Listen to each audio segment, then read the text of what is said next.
Hello and welcome to another walkthrough.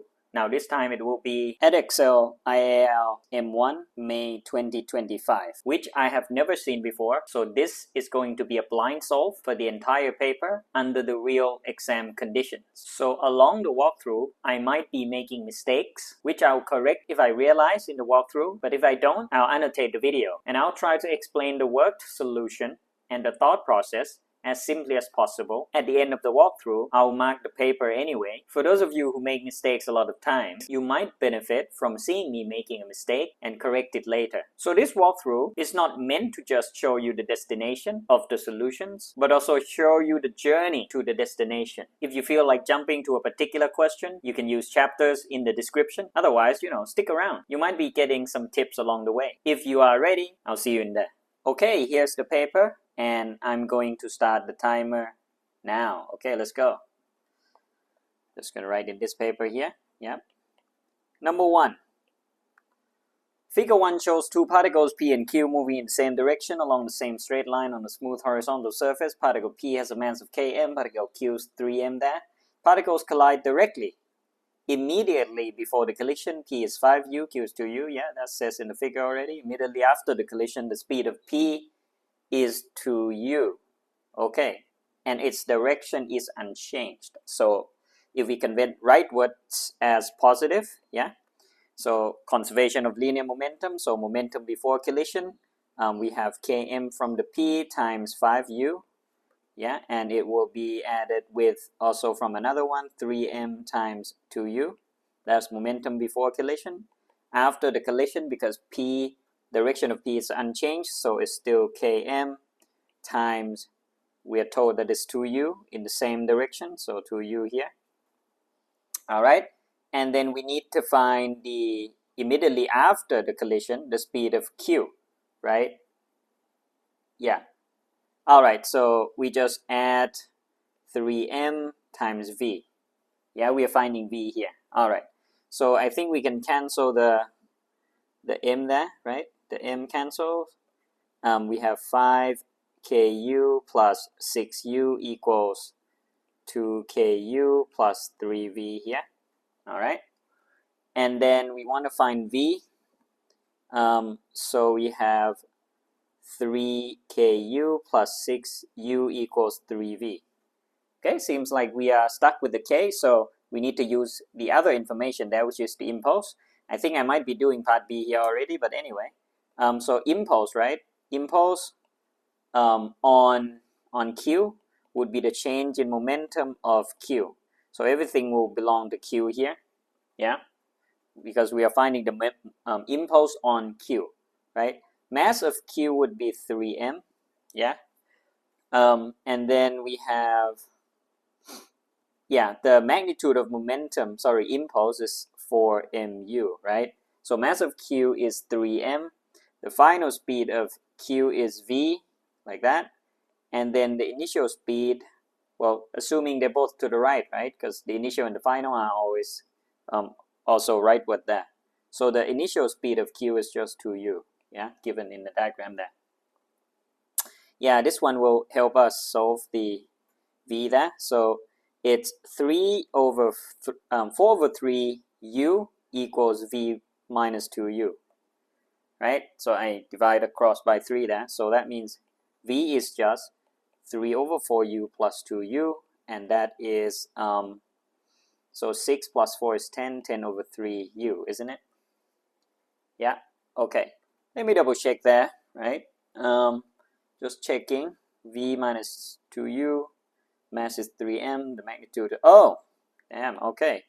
See, I made a mistake already now. This is the first question. This is 4.5. And 4.5 is basically 9 over 2, right? Yeah, we can make a fraction here. And if you divide both terms by 3 on both sides, I mean, we get 3 over 2 there, right?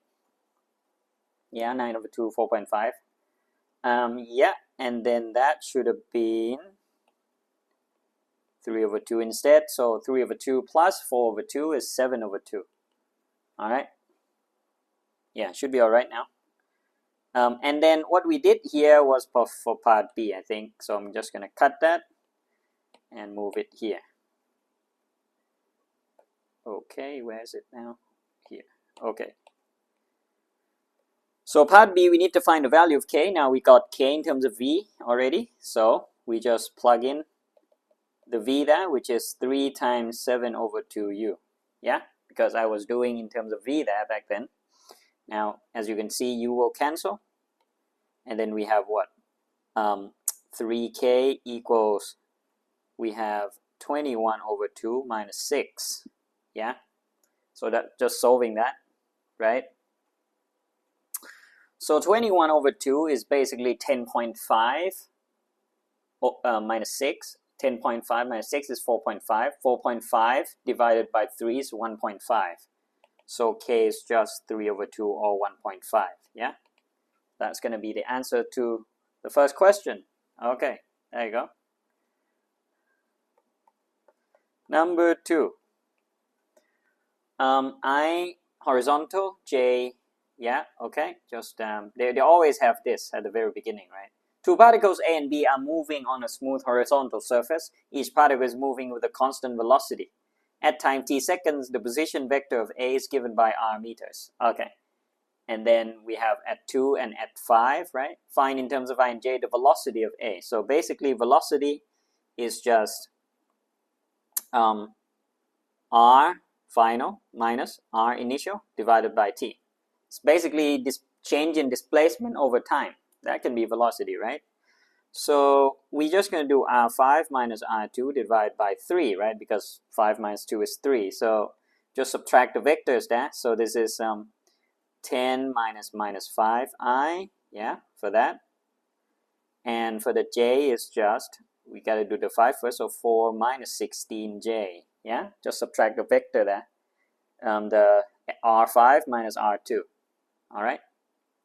Or divided by 3, yeah?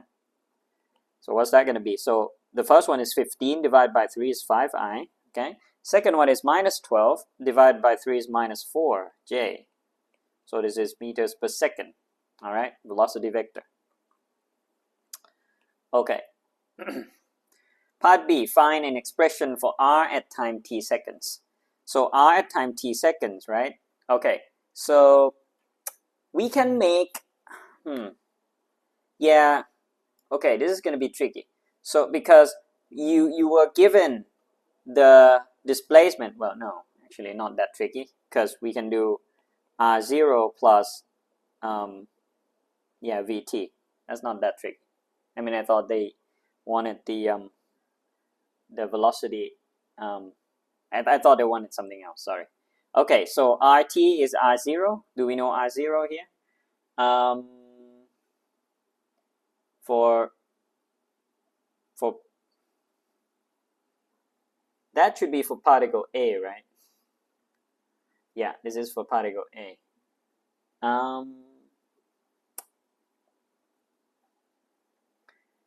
Right. Yeah, it is still tricky, I mean. Okay, so we need to find R0 first, right? And R0, right? Let's find R0 first. So R0 would be R2, right? Okay. R2 is R0 plus VT. Yeah? Okay. That means R0, so the 0 and the 2 are just the times, yeah? At 2 seconds and at 0 seconds. So R0 would be R2 minus VT. And VT in this case would be just the constant velocity times 2.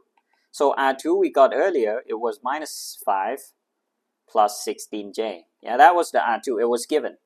And then we do minus the velocity, which is given, which is found from earlier part, and then times 2.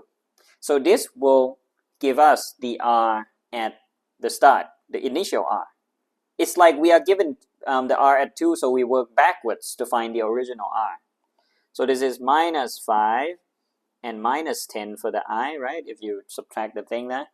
And this will be 16 plus 8 for the J, right? Just checking as well. Yeah, I think I'm happy with that.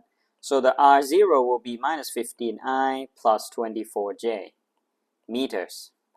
So if we want RT, then it should be the initial position vector, which is that, plus the velocity vector, which is 5I minus 4J times T, like that. So that would be the position vector at times T. Now they want in terms of Pi plus Qj, then we need to simplify the I and the j components. I mean, if they don't say that, then we could just answer that, right? But it does say that we need to put it in the I and j terms, right? Just two terms.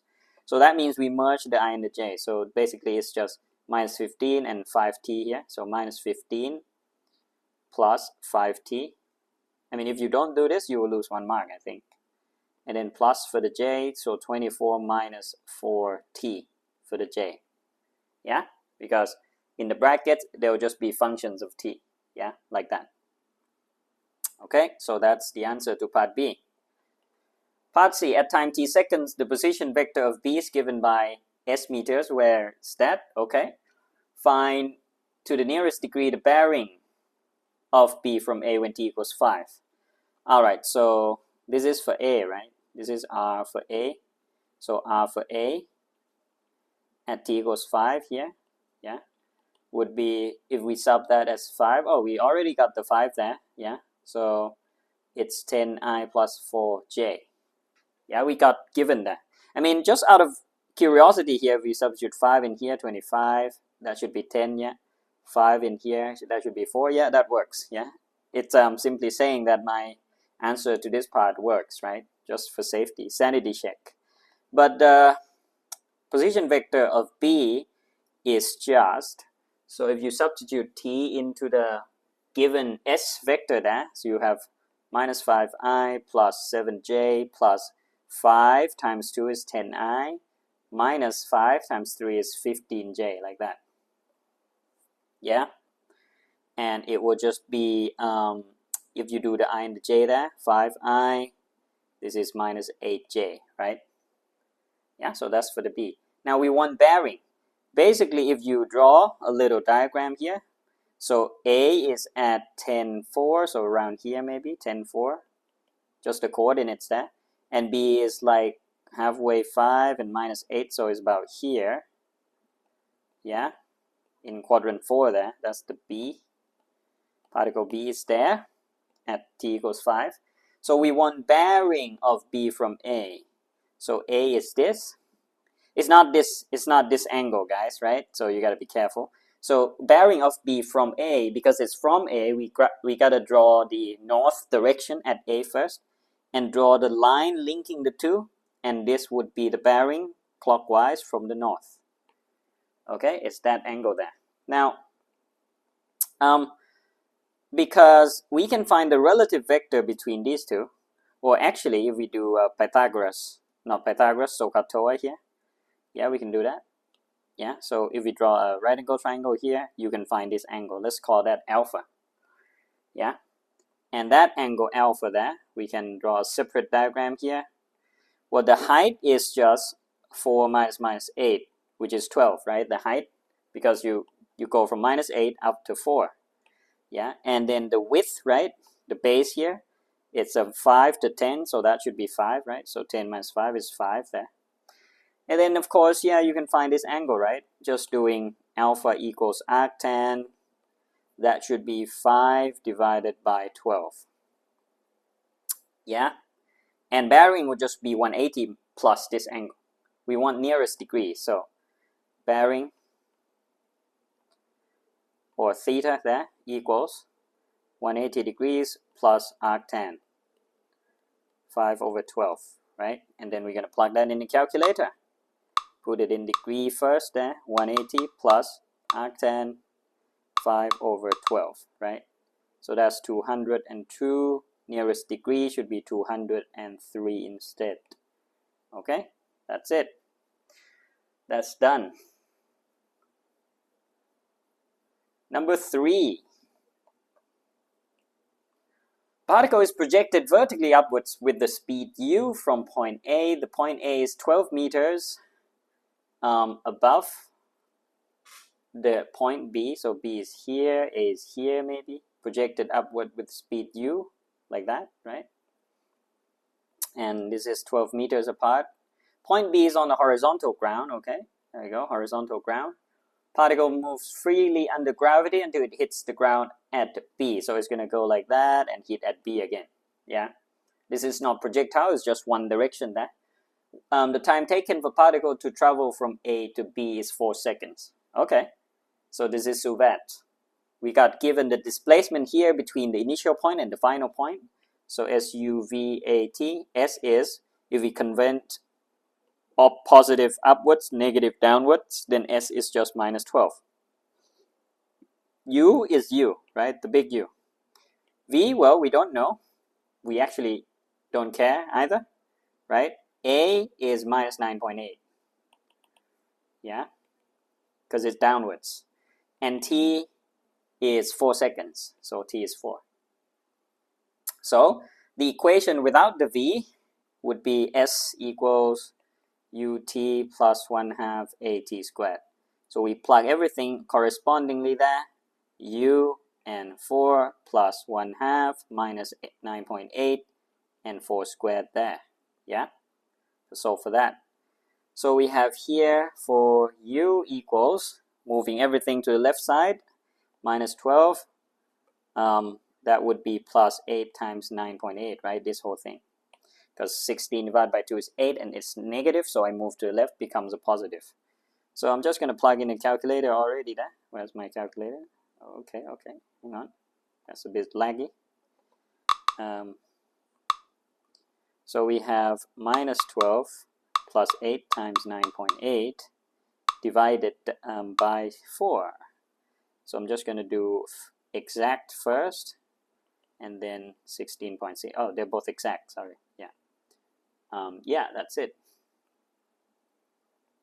We don't need to put units because they already give us units there, meter per second. All right. Part B. Find the speed of particle as it hits the ground at B. Well, that's just SUVAT again, right? So you can do V equals U plus AT maybe. Yeah. Because we already know the U now. So we can use it. So 16.6 plus A is minus 9.8, T is 4, right?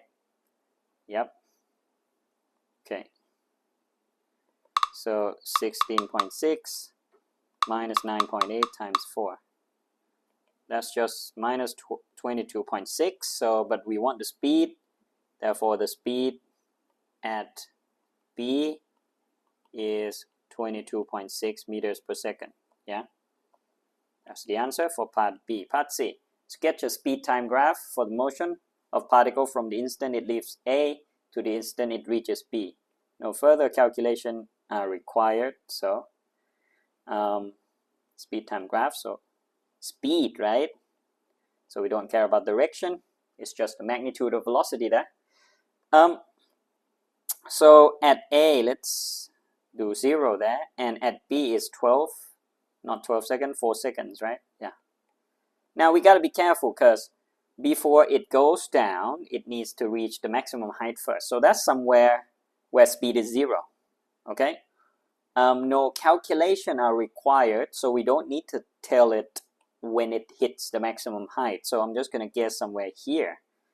So speed will, the U, right, 16.6 is going to be here. Meters per second here, yeah? It's going to be here. And because the final speed when it hits, oh, it's even higher there, so I need to go even smaller than this one. So let's say about there.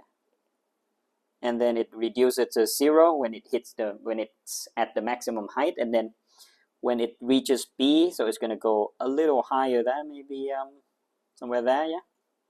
Not to scale. This is 22.6, right, from that one. Yeah, like this. Okay? It's going to be that. This is not velocity, so yeah, these are about the same gradient, right? 9.8, yeah. We made them the same gradient.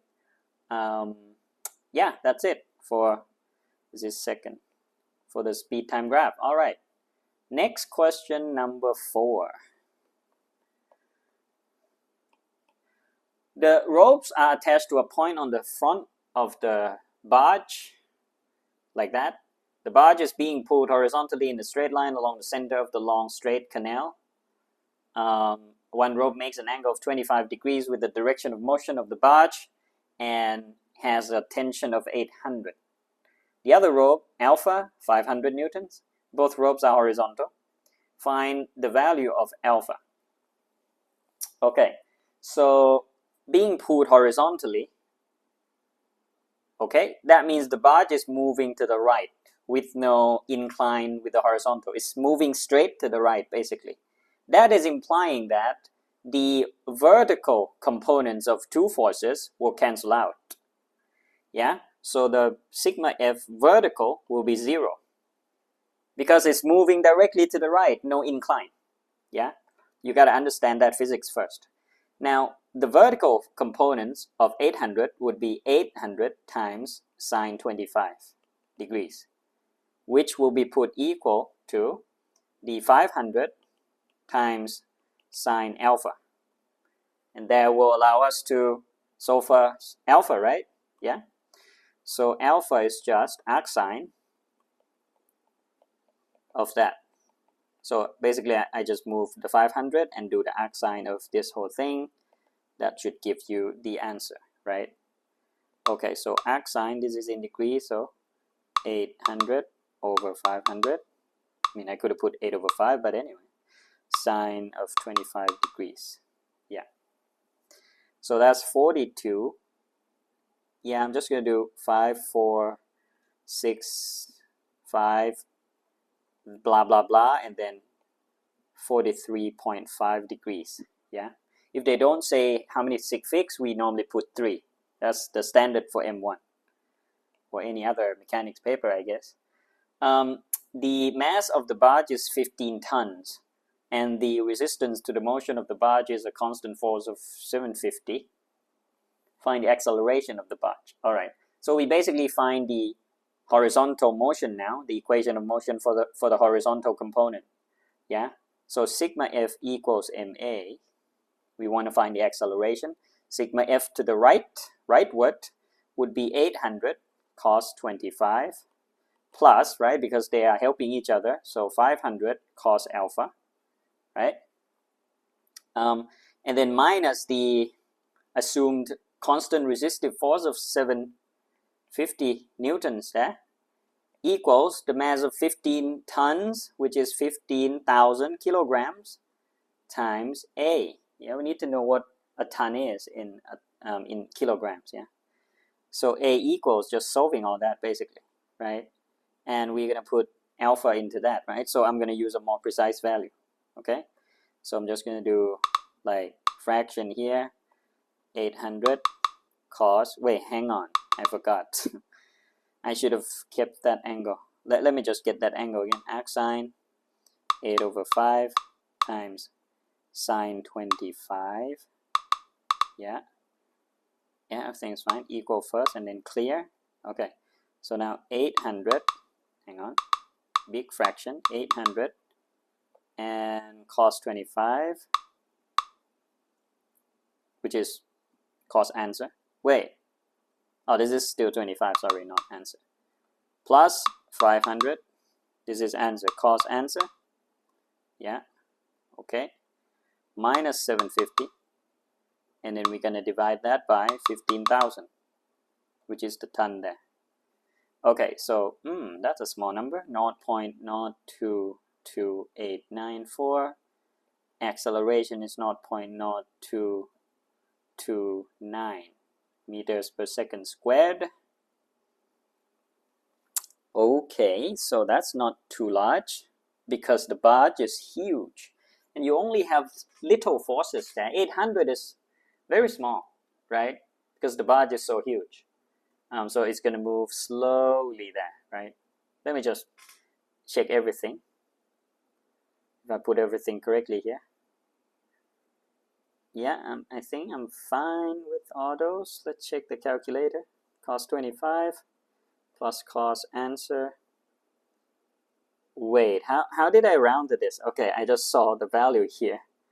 This is bad. Okay, almost a silly mistake that, basically. Okay.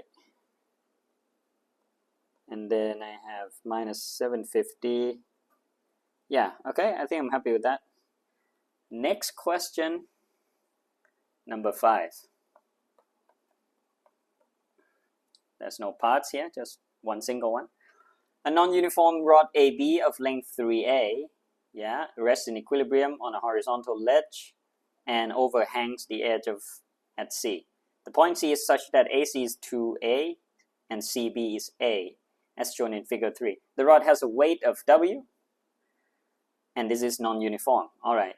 Distance of the center of mass of the rod from A is D. Okay, we gotta draw some diagram there. So quickly. Okay, so the distance of the center of mass of the rod from A is D. So it should be within AC. You can't have center of mass overhang to the CB part because it's gonna fall, right? Makes sense? If you don't have any particle putting on the other side, then maybe the center of mass is here, yeah? Yeah, let's put the rod weight, yeah, W here. So this is D, this is A, this is C, this is B, right? Like that. When a force of magnitude P acts vertically upwards, acting vertically upwards is applied to the rod at B, the rod is a point of tilting about A. Okay, tilting about, wait, what? Tilting about A? Ah, okay. Interesting. This is new. Okay. Usually it would have, maybe the question, would have done at point C instead in the normal, like typical style. Now this is tilting at the edge.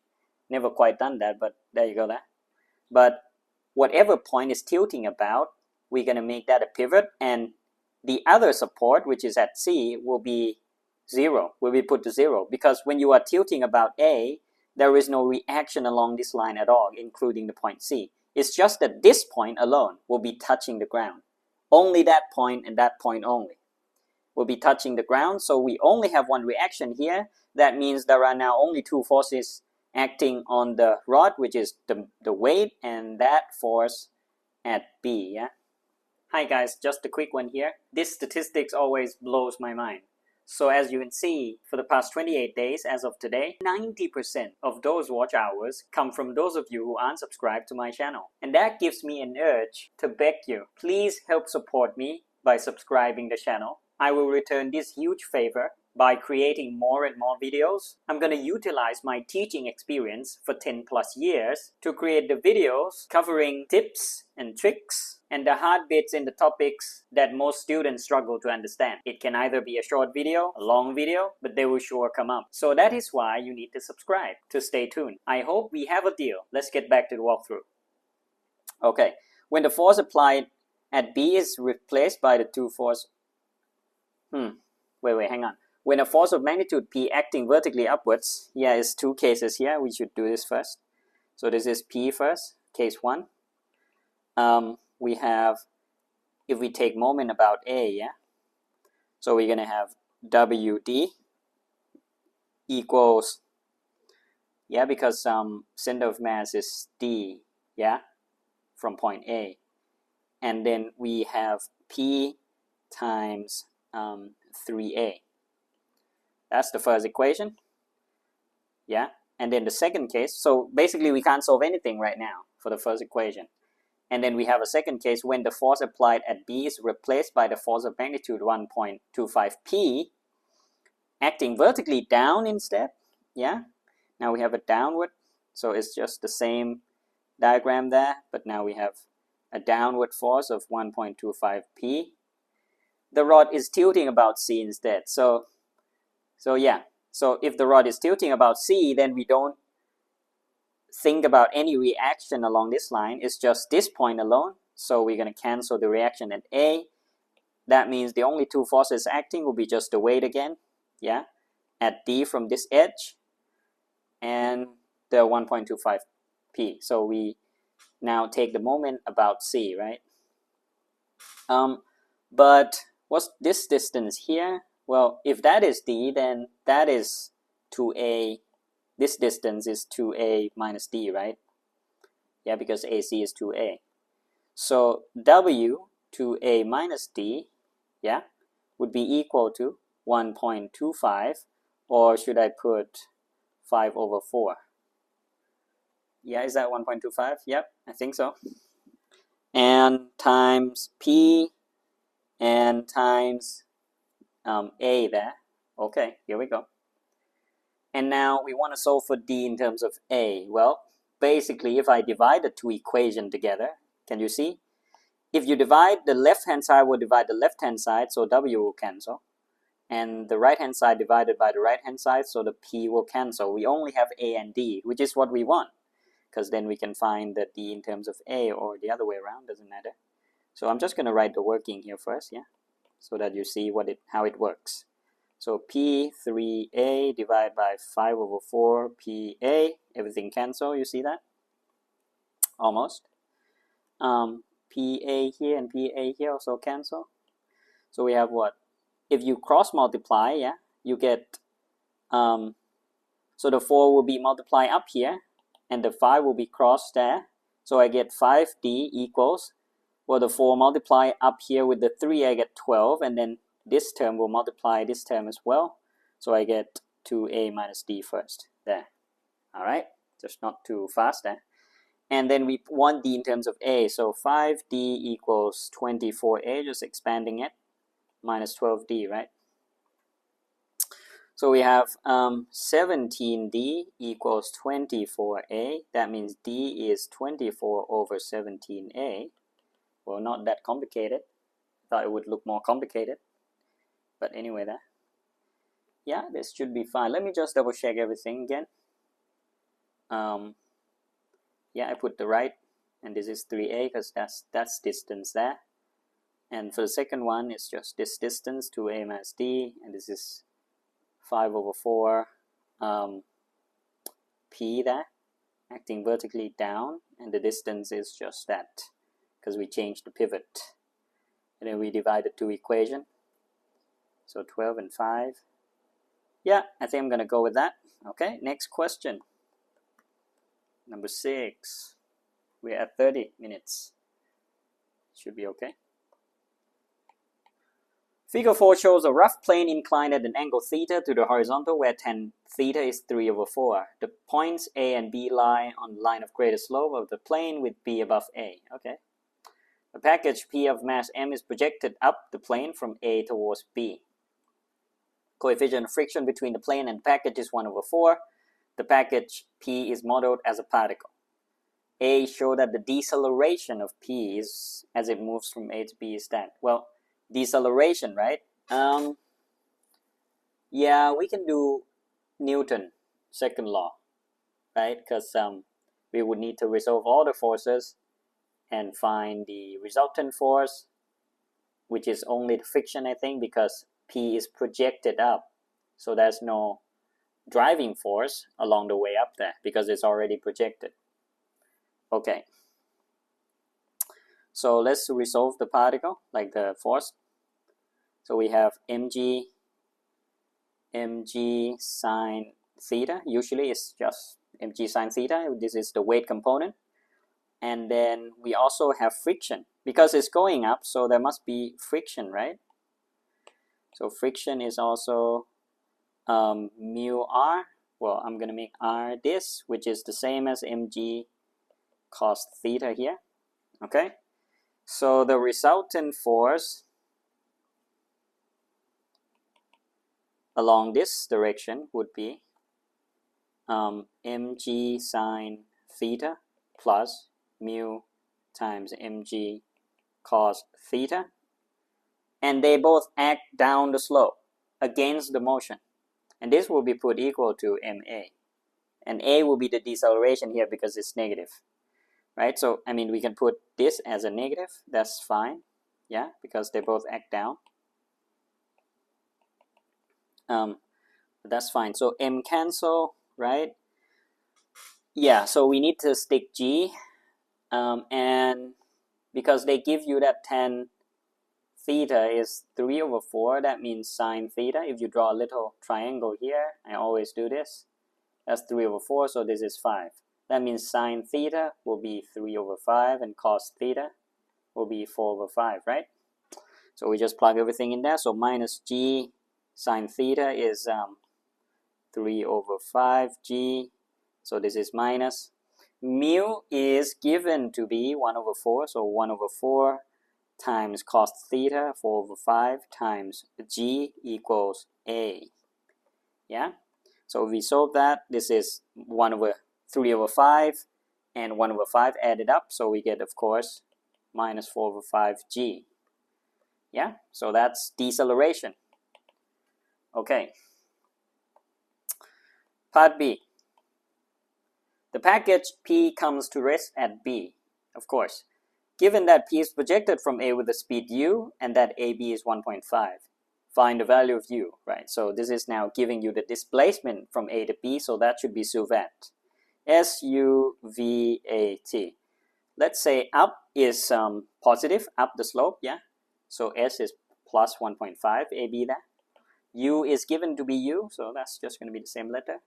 Well, the final speed is 0, right? Because it stops at B, comes to rest at B. And A is, of course, what we found earlier. Let's put it as negative because this is deceleration, so negative 4 over 5g. In time, we don't know, we don't care, so not going to bother. And the applicable equation should be the one without t because we don't know t, so it's v squared equals u squared plus 2as.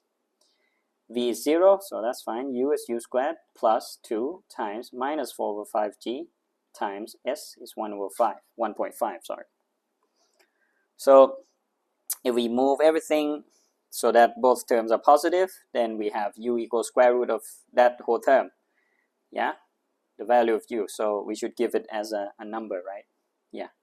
So u equals square root of 8 over 5 times 9.5 times 1.5. Let's see how that goes.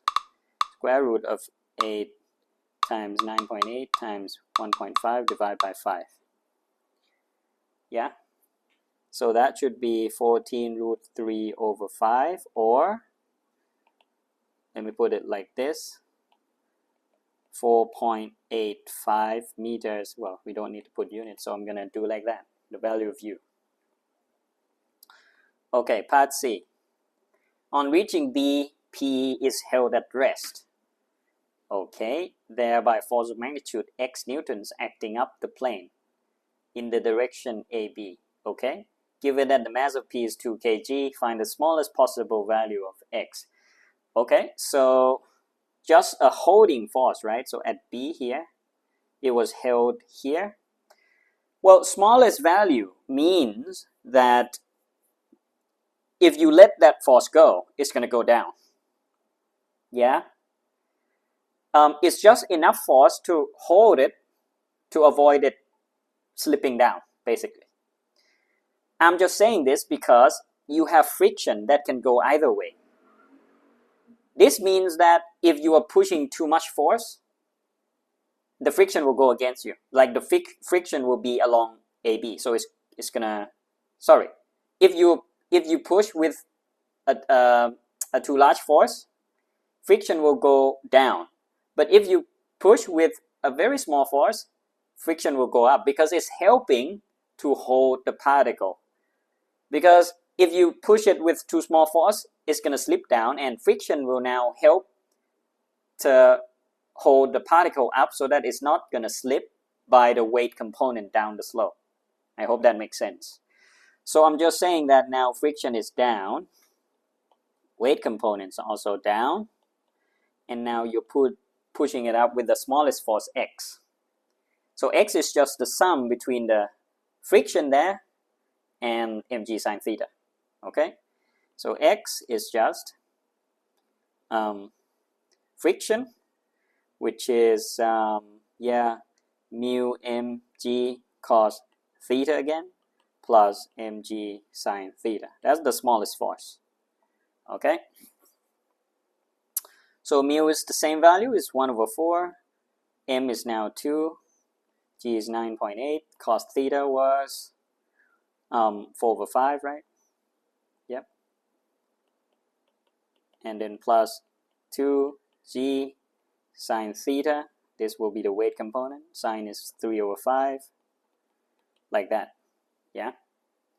And then we just calculate. So this will be the smallest value of x, right?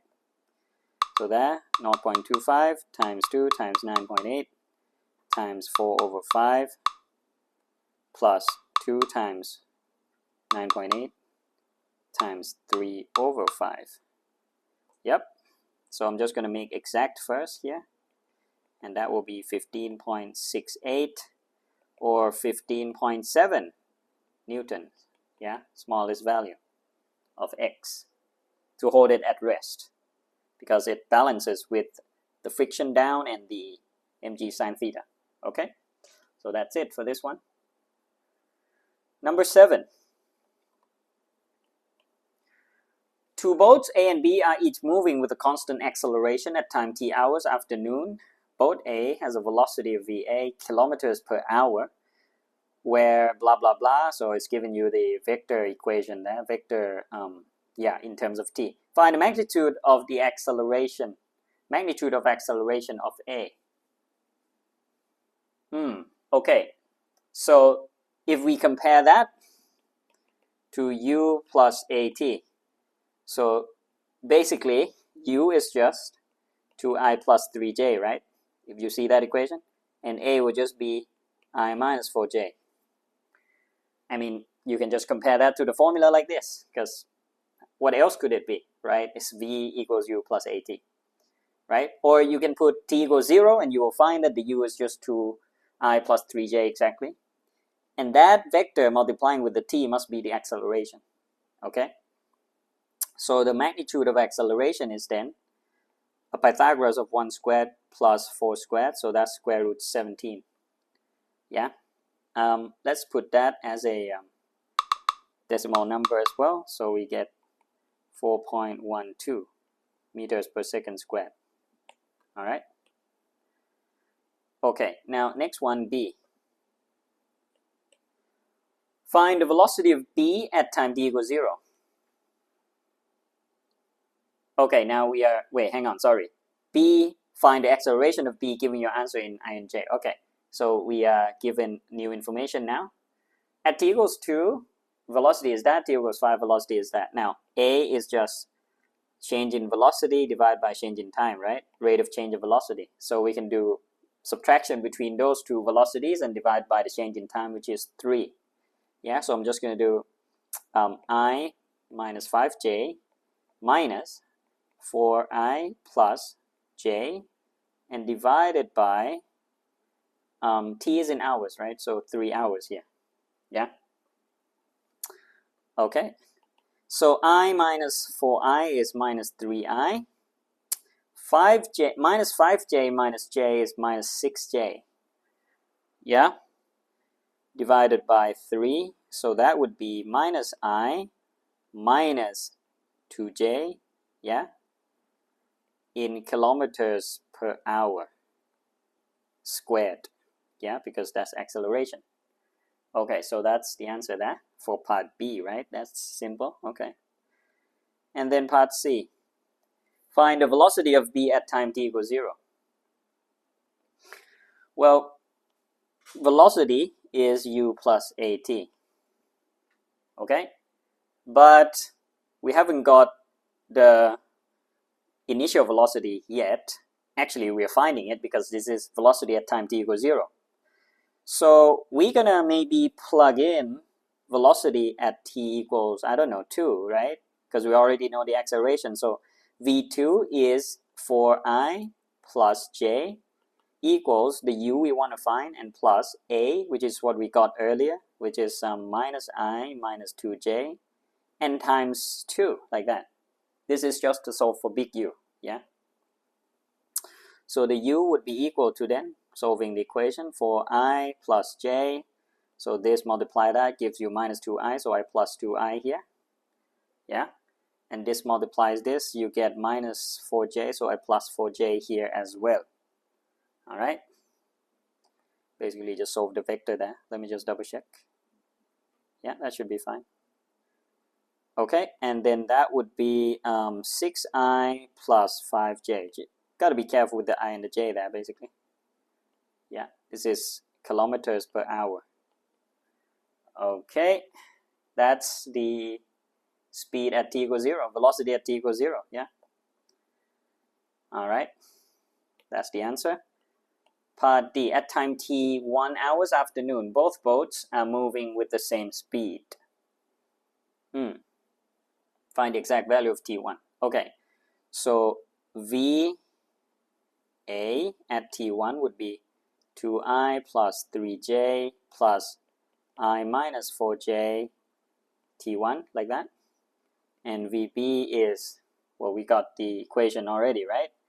The initial would be 6i plus 5j there, so 6i plus 5j, that's the initial B, plus the acceleration of B, we got already, minus I minus 2j t1, like that. And then we want both of these boats moving at the same speed, so we equate the magnitude, not the vector, right? Because they might be moving in different directions, which are possibly totally different. So we need to do the magnitude there. So, well, just not to confuse with the component there, we're going to merge the I and the j component first. So this is 2 plus t1 I plus 3 minus 4t1j, yeah? In terms of I and j. Ooh, hang on. In terms of I and j. I think I should change. Oh, no, that's fine. Sorry. Nothing. And this is 6 minus t1 I plus 5 minus 2t1j, like that. Yeah? So we have what? Magnitude of VA equals magnitude of VB. So VA, Pythagoras, just going to do 2 plus t. Yeah, so if you put them into I and j, it's easier when you do Pythagoras because it's already, you can already square each one, like that. Like that. Equals the other one. So 6 minus t1 squared plus 5 minus 2t1 squared, like that. And of course, there is a square root, but if you square both sides, then you have that. Because we want to solve quadratic here by the looks, right? Now, you can expand them, of course. But yeah, okay, expand them. Yeah, I have no tricks here. I mean, I might, but probably the same, it's going to be the same amount of work that you need to put. So expand it. So 4 plus 4t1 plus t1 squared there. Yeah, just be careful. Plus 9, this is minus 2 times 4 times 3, so it's 24. Yeah, t1 plus 16 t1 squared. Okay, just be thorough here. So 6 squared, 36 plus, minus 12 t1 plus t1 squared, right? Yeah. And then this is 25 minus 20 t1 plus 4 t1 squared. Is that everything? 25. Yep, I'm happy with that. So on the left side, simplifying, we get 17 t1 squared. The t1 term is minus 20 t1. The number term is plus 13. Yeah. On this one, we have 5 t1 squared. The t1 term is minus 32 t1. The number term is basically 61, right? Okay. Just double checking. Yep, I think I'm okay. And now if we move everything to the same side, so that's 12 t1 squared plus 12 t1, good, plus 74. Okay, you can simplify that by 12. 12, 6, 74, right? No, that's not. Okay. It's not. We can't do that. Wait, hang on. This is minus. This is subtract. Sorry. So this is wrong. That should be 50, no, 40, 48, minus 48. Yeah, okay.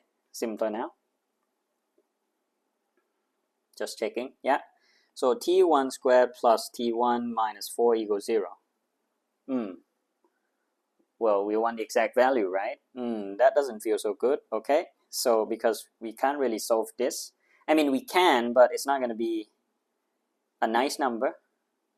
So if we do it, t1 is equal to minus 1 plus or minus b squared minus 4 times a times c. We're going to get some weird number, but and it's just exact value, so it's one value there. If we do the minus, it's probably going to be a negative value, so we should do a plus. So minus 1 plus, this is root 17, right, in the brackets there, in the square root. So yeah, that's just root 17 minus 1 over 2 hours. Well, let me double check, right, because not so sure about that for this one, because the value is not that nice, so I might have made a mistake somewhere. But let's just be skeptical first, right? So VA is okay, VA is that. Yeah, I didn't make any mistake on VA. VB is 6I5J. That's basically the initial speed, and I got from there. And that's 2 and 4, so 6 and 5. Yep. Okay, that should be okay. I think the initial speed of VB is okay. And then we got the acceleration of B from part B here, which I did that. So minus 4I, minus 3I, minus 5J minus J, that should be minus 6J, that's right. Okay, and then this will be minus 1 minus 2J, which is okay. Yeah, part B is right, I think. So if part B is right, this is right, this is right, this should be right, because this is the same as that. So this minus t, 5 minus 2t, this is right. Okay, so let's have a look at the wait, hang on, 3 minus 4t here, 2 plus, yeah. Let's have a look at the expansion here, everything. I copied everything correct. So 4t, that's fine. 9, 12, 24 minus, yep, that's 16, yep. 36, 12, t here, yep. 25, 20, and 4t squared, yep. On the right, left side, I have 17 here. I have minus 20 here. I have 13 here. This one I have 5t squared minus 32, yep. And this is 61, yep. And then that, subtract that, I get 12, yep. This subtract that, I get 12t, yep. This subtract that, I get minus 48. Yep, and then solving quadratic, yeah. Yeah, I already checked once, so nothing wrong, really. Not that I see. So I'm going to go with that, guys. Yeah. And now part E. At time t 2 hours afternoon, both boats are moving in the same direction. Okay, so moving in the same direction, right? It means that one vector is parallel to the other, or one vector is a multiple of the other. So VB is KVA, a multiple, right? So that means VB, I mean, we're going to use the same vector here, this one and this one, right? So let's do 6 minus t1, wait, t2 now, right? I plus 5 minus t1 j equals k times the whole vector VA, which is 2 plus t2i plus 3 minus 4t2j, yeah, like that. Okay, and now we're going to use vector method to equate each component and make some equations, right? So for example, because these two are equal, right? And k is just a multiple. This is parallel in the same direction, yeah? So that means 6 minus t2 will be equal to k times 2 plus t2, like that. Yeah? And also 5 minus t2 here, sorry, equals k times 3 minus t2, like that. Yeah? Okay, so I mean, you can divide the two equations to cancel the k because we don't care about the k. Yeah, so you're going to get 6 minus t2 divided by 5 minus 2 t2 equals, the k cancel, you just have 2 plus t2 over 3 minus 4 t2. And then you do cross multiply, right? So it's 6 minus t2 multiplied 4 minus 4 t2 equals 2 plus t2 times 5 minus 2 t2, like that. And hopefully you should get the same quadratic there, so let's do it.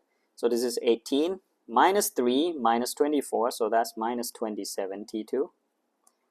Yeah, and that's plus 4 t2 squared equals 10. Again, same way, inner times inner, outer times outer. 5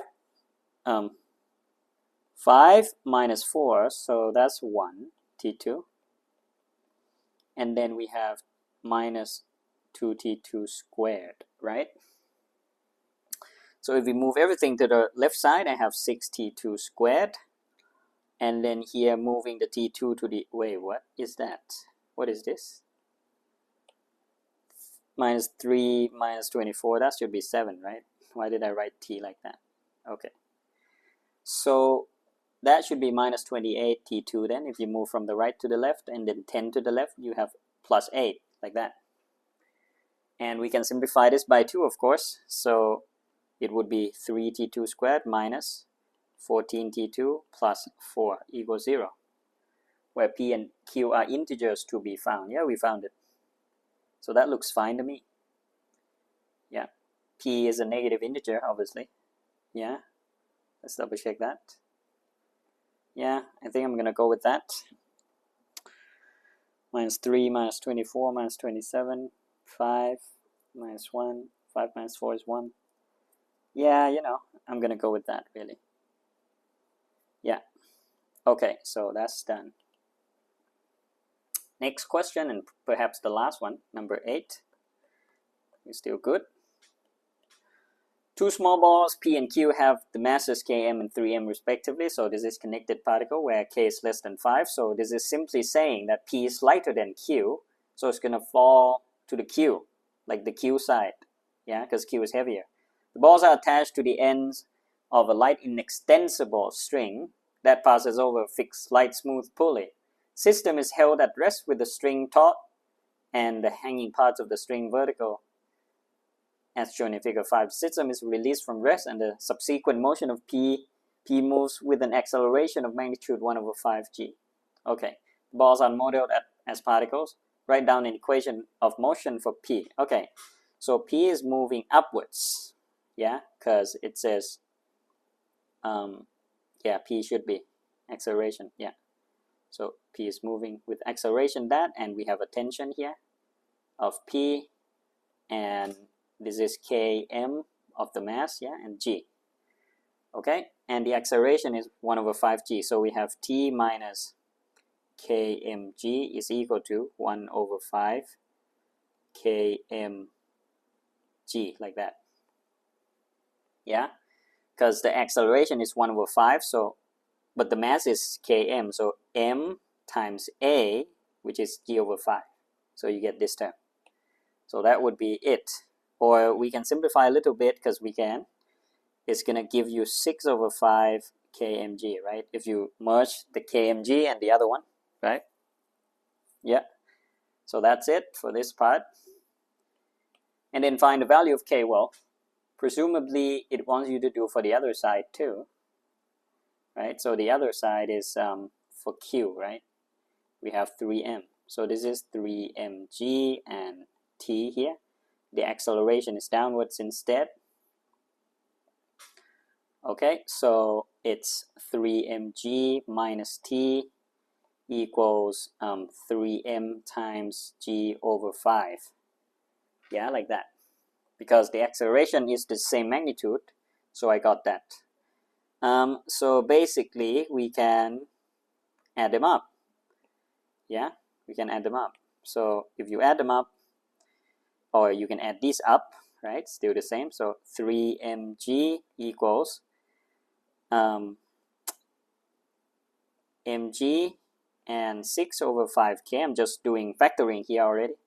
Plus 3 over 5. Just factor the mg out, right? You have 6 over 5k and 3 over 5 left in the brackets. where mg will cancel on both sides, and we can find the value of k, right? Because that's what we want. So k is just 3 minus 3 over 5 divided by 6 over 5, just solving that equation basically. Okay, so what is that? 3 minus 3 over 5, and then we have 6 over 5. Okay, so that's 2. Good, nice number. Given that m is 0.5, find the magnitude of force exerted on the pulley by the string while k is moving down. Okay, well, just basically, well, we know that the pulley is this, so tension is also down and down like that. Yeah, when you look at the pulley, the tension is acted away from the pulley. Well, of course, if you look at Q, the tension is up. If you look at P, the tension is up. But when you look at the pulley, because we want to find the magnitude of force exerted on the pulley by the string, the tension is down like that. So we just add up the two tensions. Yeah. So basically just 2T. Yeah. So force on pulley is just 2 times T is just. T is 6 over 5 times K, which is 2, times M, which is 0.5, times G, which is 9.8. Yeah, so I got the T from this. Okay, and K from this, and M from the given information there, and G. Okay, so that's equal to 6 over 5 times 2 times 0.5 times 9.8. Yep, so that's 11.76 newtons, right? Is that everything? Hang on. Wait. I forgot to multiply by 2. Ooh. I just substitute these, but didn't multiply by 2. Almost. Should multiply by 2 here. So 23.52. So I should put a 2 there. 23.52. You can make a silly mistake anytime, right? So you gotta be careful. Okay, yep. I mean, I'm gonna change it to maybe, yeah, 23.5 instead, yeah? Just to give it 3 significant figures. Okay. And then part D, right? At the instant when the system is released, P is more than 2.5 meters from the pulley, and Q is 2.5 meters from the horizontal ground. That is just to say that if P, if Q reaches the ground, P will not be to the pulley yet. Yeah, we're not reaching the pulley yet. Okay, we're not reaching the pulley yet. After hitting the ground, Q rebounds. Oh, now there is a rebound. Q rebounds with the speed of 0.4 meters per second. Find the magnitude of impulse received by Q when it hits the ground. Okay, so impulse on Q would just be change in momentum of Q. So VQ minus UQ there. And the mass of Q is 3m, so 3 times 0.5. VQ is just, let's take upwards as positive, yeah? It rebounds off from the ground with the speed 0.4, so that's up, which is positive. But when it's going down, it's the UQ. So we need to find the UQ first.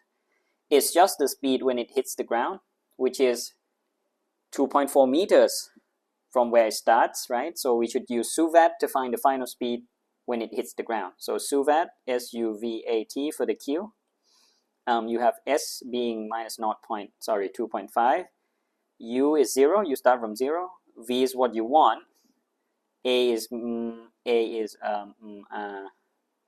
should be somewhere, hang on. Yeah, A was 1 over 5G, directed down, like that. And we don't care about time, so we're just going to do, the V squared.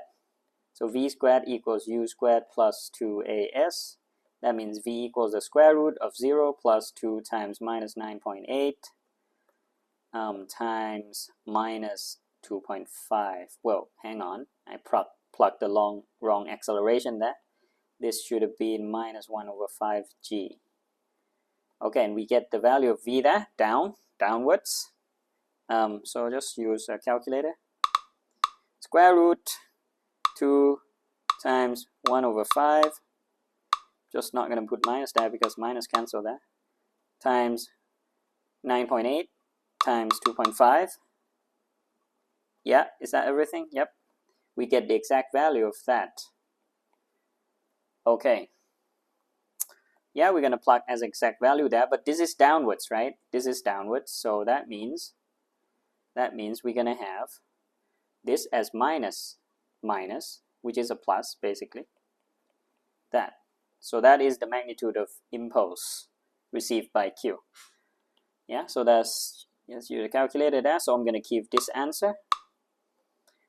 3 times 0.5 times 0.4, right? Because that's the rebound speed plus answer, which is that. So we get 5.23 Newton second, which is the impulse units. Okay, is that everything? Hang on. Yep, I just plug in. Okay. In the subsequent motion, P does not hit the pulley. Find the total time from when the balls are released until P first comes to rest. Well, we can assume that after Q hits the ground, the string becomes slack, so they are no longer connected. That's going to be my assumption there. So let's find the time when they are connected first. So basically when T1 is when Q reaches the ground, right? So we can just also use suvat again from this, but find T instead. Yeah. So we have A as that, V we don't care, so we're going to find time instead. So time, well, we can just do S equals ut plus 1 over 2 at squared, yeah? And S is just minus 2.5. U is 0 there, so everything's 0. 1 over 2 minus 1 over 5 g t squared. All right? So that's the time when Q hits the ground. Yep, or the time from when the balls are released until Q hits the ground. Okay, so T is just plug that in the calculator. So it will be a square root of so everything is minus there. So 2.5 times 2 times 5. The denominator is there, 2 and 5. And this should be divided by 9.8, the G there. Yeah, so this is 5 root 5 over 7, which is 1.597. Just going to round to 3 significant figures there. That's T1. And then after that, we have subsequent motion of P reaching the pulley. But it does not reach the pulley, so we're going to do for P, yeah, this is suvat again. But now the acceleration of P will be in a free fall, so that is minus 9.8. And then S is what we want. Wait, no, we don't want that. We just want the time. Time is what we want, T2 here. And then the initial speed is when they are no longer connected, so that should be the same as the final speed we got from Q earlier, which is this guy right here, right, UQ, but it's upwards, so just going to be 7 root 5 over 5. Yeah, we don't want S, we have nothing to do with it, so we're going to use V equals U plus AT, and T2 will be equal to 0 minus 7 root 5 over 5, yeah, because that's what it was, divided by minus 9.8. That's T2. Okay, so I'm just going to do 7 root 5 divided by, because 5 is down there, so 5 times 9.8, like that. 0. Well, just write exact value first, and then round to that maybe. Okay, so if we do total time, yeah, equals T1 plus T2, so I'm just going to do exact maybe, yeah, 5 root 5 over 7 plus root 5 over 7. Well, that we can simplify those. So it's 6 over 7 root 5, right? Because 5 plus 1 is 6. So 6 root 7 over 7, like that. Wait, root 5, sorry, over 7, yeah. Which is 1.92. I'm just going to put it like that. Yeah, and that's everything, right? Yep, it is. So probably I'm not going to double check anything. I'm just going to take my chances as always, because I'm checking as I go usually anyway. So if I made any silly mistakes, because I'm not too careful here, but you shouldn't take my example here. I'm just going to be efficient in terms of time. Yeah. So I think if I made any stupid mistake for your benefits, I'm just going to annotate the video. And I'm going to mark the paper and we'll be back. All right. See you in a bit. Okay, guys, I have marked the paper and I lost 3 marks from silly mistakes again. Yeah. Never be quite perfect about avoiding silly mistakes, right? Okay, and I think I already annotated the video, right? So just make sure you see the annotation. But I can go through them again. But here I'm going to do a review on each question. And then when I see the mistake, I'll mention it. Yeah. So from question 1, yeah, very typical. This one, there should be no problem. This one is still easy, just in terms of view there. So I'm going to skip this. But this one starts to get tricky. Because you have to know that, you know, when you want to find velocity from 2 displacements, you just find the change in displacement and divide by the change in time. So that might start getting quite tricky here. And then it's about, you know, when you want to find the velocity, you do change in displacement over time. And later on, you see that when you want to find acceleration, you do change in velocity over time. Right? So those are the concepts there. For those of you who haven't done physics, then might find this a little troublesome. But then part B is just basically asking you to find the expression of displacement. So you got to be careful because they want in terms of I and j. So you need to merge the terms before giving out the final answer, right? Combine the terms I and j, yeah. And then, yeah, for part C is just bearing. Usually it doesn't quite do bearings, but yeah, I have seen sometimes, yeah, but not very typical. So you got to be careful when you have bearing here. So make sure you find the like location on each one, and then, you know, you did bearings in IG, I'm sure, right? Or some level before that. And you draw north and then clockwise from the north there, yeah. And this is right, okay. Number 3, yep, Suvat. And then Suvat again, and then motion graph, because they don't ask to calculate anything further, so we don't need to say that what is this time.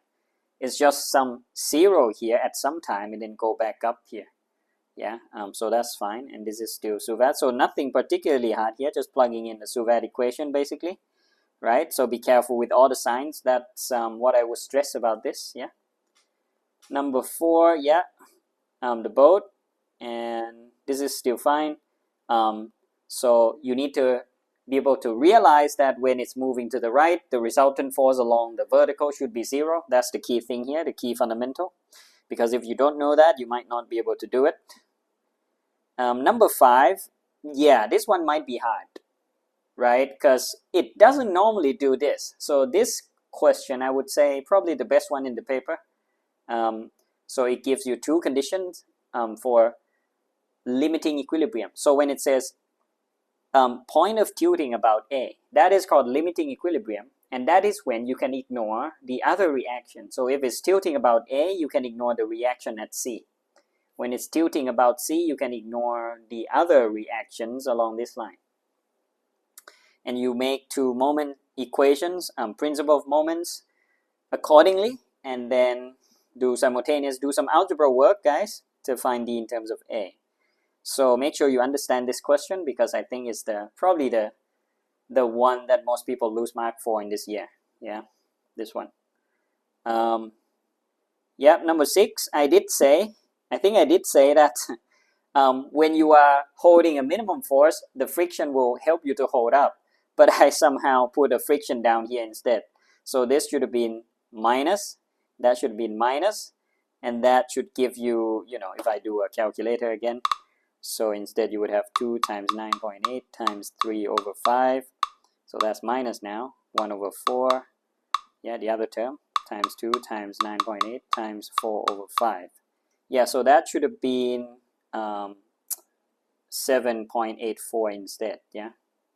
Just change the friction to minus. So I set up a wrong equation here, so I lost 1 mark, but I did find the magnitudes of these two correctly, so I get 1 mark there. This is 3 marks, and I lost the accuracy mark there, so I lost 2 marks here. Yeah, just sometimes you don't write what you say, right? So yeah, it's like I was multitasking there, so probably the hands and the mouth aren't doing the same thing there. Number 7 here, yeah, is okay, but yeah, again, this is vectors in motion, right? So suvat, magnitude of acceleration. Yeah, this one might start being tricky here because they don't tell you anything but just give you this equation, and you gotta know how to do that. So this is probably the second best question here, I would say. It's not best, it's not good because it's hard. It's just testing your understanding of how you put motion kinematics into vectors. So because when you see this part and this part, you got to recognize that it's just v equals u plus at. This is already a function of time. So the thing that multiplying with the time should be the rate of change of velocity, right? So that's why this is acceleration, or you can try put this as 0. You're going to get the initial velocity right there. So make sure you understand those, like A and B, the thing I did there. Yeah, acceleration of B as well, rate, so it's change in velocity divided by change in time. So that's how I got B there. And part C, again, suvat at times equal 2, I find the initial using the velocity at time equals 2. And part D is just finding the magnitude, so we got, yeah, this is right. We got from, we got given that the magnitude of the